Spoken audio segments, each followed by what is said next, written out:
பறந்து கொண்டே ஆண் துணையுடன் அந்த உறவில் ஈடுபடும் உயிரினம் எது?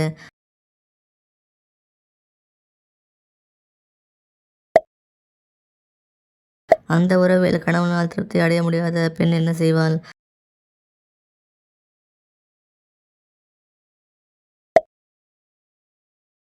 அந்த உறவின் போது பெண்ணின் கிட்டாரிஸ் பகுதிக்கு ரத்தம் பாய்வதில் தடை ஏற்பட்டால் என்ன ஆகும்?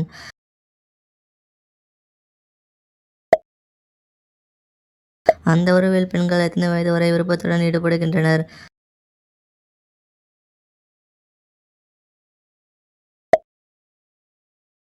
ஆண்களின் உடலில் வலுவான கஞ்சிகளை உற்பத்தி செய்யும் உணவுப் பொருள் என்ன?